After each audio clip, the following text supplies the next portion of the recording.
name is Miranda, and today I'm here to react to episode 3 of Heartbreak. Hi, I am so excited to see what is going to happen in this episode because I definitely have theories about what relationships specifically are going to start happening, but then there's also obviously this big overarching mystery of what happened at the music festival to drive this wedge between Harper and Amory that Amory doesn't even remember what happened.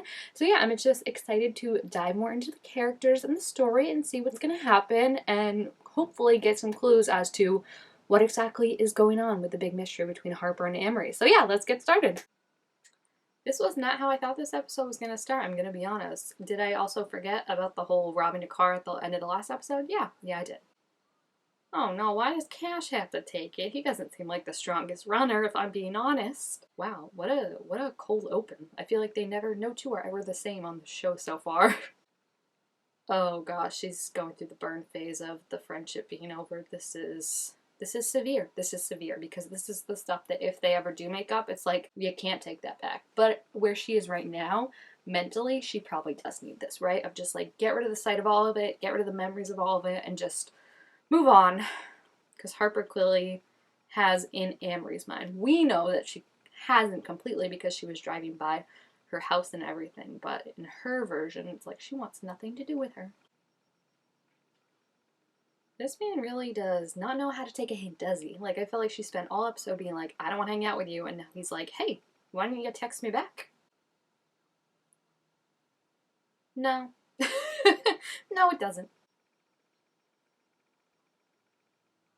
That's your excuse, my bro, blaming her, even if it's a joke. Like, that's not how it's gonna work, my dude. So you can take a seat and take no for an answer, and just think about what we've learned from this interaction, okay?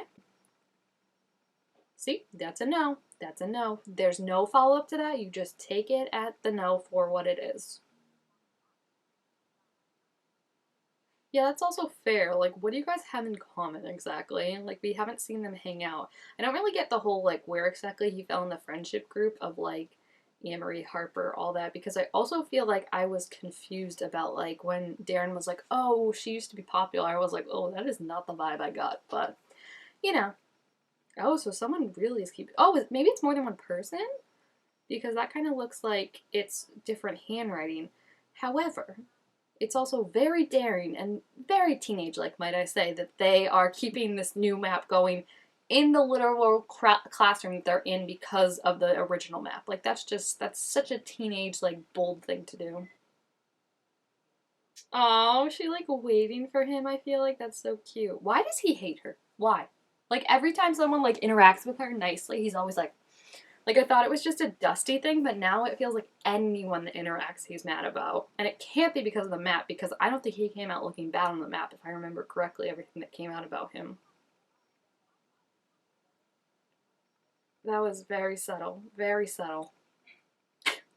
If she's just gonna spend this whole episode smacking herself in the face, it's too good. Too good. You know the cute thing I've noticed about Quinny and Darren too? Their outfits always complement each other. Like, I feel like it's just so sweet to think of, like, they call each other up to, like, plan their outfits out and are like, what are we wearing? Like, I just think it's a nice way, without talking, to further solidify the relationship, right? It's like using the costumes to show how deep their relationship and their friendship is. Oh, jeez. She really has slapped herself so many times so far. I don't know if it's working, but it has just been one day, so. The commitment to that bit of, like, pretending you caught a fly and then wiping nothing on the paper, like, you gotta give it up for Amory. Why do you want to talk now? Yeah, like, literally, it's not on your time. You're the one who spent the last 2 episodes not wanting to give her a moment of your time, and now she's narcissistic because she doesn't want to talk to you? Because she's done? Wow. Wow. They're awful friends. Like, I'm sorry, even if, like, she ends up making up with Harper, I really hope she does not make up with these other two, because, like, to just turn on your friend so quickly is crazy to me. Like, I don't understand it.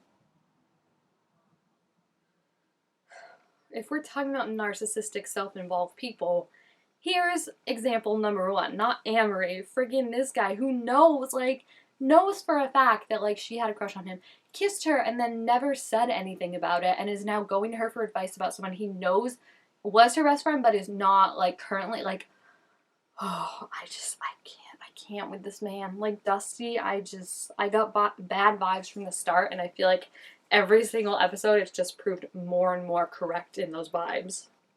Oh, he knows where they live? I didn't know that. Yeah, make this make sense, thanks. Are they those kind of friends that do like that? I didn't think they really knew each other that well. I thought they just like talked when he came to pick up food at the place. Do you think Darren knows that like because they were talking? Well, no, Dusty was talking about it, not in the group. But I'm just wondering like because Darren was kind of talking about how like he doesn't do great things, Cash, right? So I wonder if like Darren put the connections together of two and two that like there's a car that was robbed at a party that Cash was at, and now he wants me to stash some stuff for him. I feel like Darren could definitely put those sentences together and make the whole solution out of it. The fact that this man can just not take no for an answer, I think shows you every single thing you need to know about him. Like, she has given no interest. Like, she has flat out said, I don't want to date anyone, and he will not give it up. And like, to me, that is a huge red flag of like Dusty gets what Dusty wants, and like he won't give it up. Like, even if like he stops eventually, like I feel like the fact that this is now the third or fourth time he's approached her makes me so uncomfortable.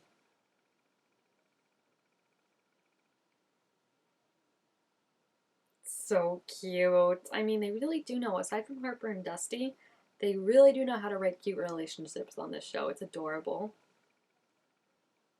Like, why does he care? I don't know. It's like the fact that, like, I don't know. I thought it was a Dusty thing. I full on thought it was a Dusty thing. And now that, like, Dusty's pursuing Harper and Spider seems fine with Harper, I'm like, nah, it's an Amory thing. Like, what is his deal with her? Oh, don't call a girl filth. That's disgusting. She's got some nerve, Harper. I give her that. Like, are you serious after all this time? That is also a power move, I'm gonna tell you honestly. Like, wow. I just can't believe after, like, she spent the two last episodes begging her to talk to her, and now it's like she won't respect the fact of her not wanting to talk to Harper. Like, that's crazy to me. I don't know. It's just, like, so self-involved.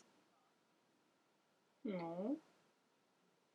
I feel like there's just such a difference, and I feel like I think they're doing it intentionally of, like, how, like, Malachi's approaching his crush with Amory, and, like, how Dusty's approaching his crush with Harper, and, like, I just feel like Amory is obviously, like, way more, like, giving him signs of, like, I like you, and, like, I think this is cute, and, like, that way, like, when Malachi pursues it, it doesn't seem like he's just, like, not taking no for an answer, as opposed to Dusty, who, like, has been given all the stop signs and, like, still wants to figure out a way to get with Harper.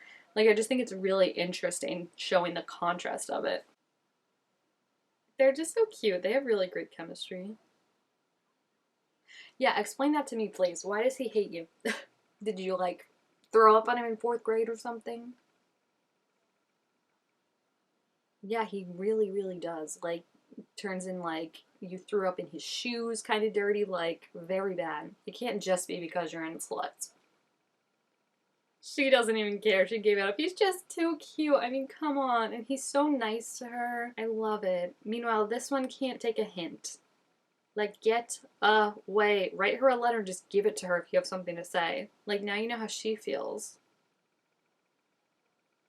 That is so cute, right? They helped him hide one bag of stolen loot, and now he's mesmerized by them. It's so cute to see Darren, like, so shy, too, you know? Like, I feel like they're always so confident, and just to see them so, like, shy and kind of starry-eyed and cute around Cash is really adorable. I'm sorry, wasn't this the thing she freaked the F out on her about in episode 1, being like, what are you, a stalker for going to Dad's house? And now she shows up at her house? Are you someone get out the dictionary, look up the word hypocrite, and give it to Harper, because that's what she's being right now. Yeah, exactly. Exactly. But you're still doing it. Oh my gosh, that's what this is about? Like, that is like the smallest thing about all of this. Like, this is crazy. Wow, she is way more forgiving than I would be, because I would not even take the time to hear her out right now. I'd be like, I don't give a crap. And when you're ready to talk to me about what I want to talk about, like, then we can talk. And then I'll hear you out. Yeah, exactly. Like, what the F? Yeah, like, Harper, like, I know she went through some stuff, but, like, the way she's dealing with it is awful in terms of, like, how she's treating Amory. Like, she's just there when she wants her and then walks away when she can't handle it. Oh gosh, is that a real tattoo? Because maybe it's like the adult in me speaking, but don't do that. Like, that's gonna get infected very easily.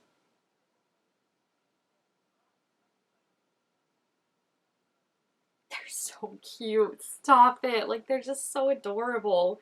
And it's so funny because even like Cash being like this like rough criminal, right? Like, I feel like he's just a softie. Like, seeing him interact with Darren, he's soft, but I feel like he's just like that. Like, with his grandma stuff, like, I feel like he's not kind of this hardened criminal. Like, I feel like it would have been so easy to make him like some like sarcastic jerk, right? And they were like, no, we're gonna make him a teddy bear, and I love that.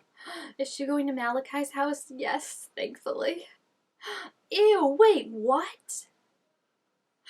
Oh no. Oh my gosh, they silenced the Lancers. Oh, now he's gonna think, oh, what? Like, don't go to a guy for emotional comfort just because you had a fight with your friend. Even though I guess that's kind of what Amory's doing as well, but at least Amory's into Malachi. I feel like Harper's not into Dusty. Here's the thing is, like, I feel like you can have trauma, but then, like, also have stuff that you have to own up to and have forgiveness for, and I think that's where I'm at with Harper right now, because I feel like obviously we're gonna find out she went through something horrible, and she's acting out, and like, I can't fault her for that, but at the same time, like, you then have to own up to how you're acting out, right? Like, she's gonna have to apologize to Amory eventually for all of this, and just, I don't know, I don't know. He's missing his tryouts. I mean, I feel like that's his choice though, right? Like, that's not on her. What an interesting episode. I'm gonna be honest with you, and it's probably just because of all the shows I grew up watching, but whenever like couples get together, like, so quickly, I get nervous. So now I'm very concerned that Malachi and Amory are already together, how it's gonna happen. I have complete faith that Dusty and Harper are gonna break and fall apart because I don't think she really likes him, and the fact that he can't seem to respect her boundaries when it comes to like dating her shows that he's not gonna respect her boundaries in any other capacity probably, so I don't think they're gonna last. But I am worried now about Amory and Malachi because I thought like they would make like at least like 5 episodes before they kissed or something like that. So the fact that they've like already like established together, now I'm worried that they're gonna break up. I do think though my one couple, my shining armor that I feel like is untouchable right now because they're on the perfect trajectory of where you would want like a relationship to be for it to be endgame, is Darren and Cash. Like, I feel like they're like just starting to vibe with each other and like hang out, and I feel like it's developing at just the right like speed you would want it to for it to be something that's gonna last for a long time. So I'm excited to see how that's gonna play out, and I'm excited to see it. Scared? Yes. Excited? Also. You can be both. So thank you guys all so much for watching, and make sure to leave your thoughts on this episode down below in the comments if you have watched it. Also make sure this video a thumbs up if you enjoyed it, and I will see you guys next time. Bye!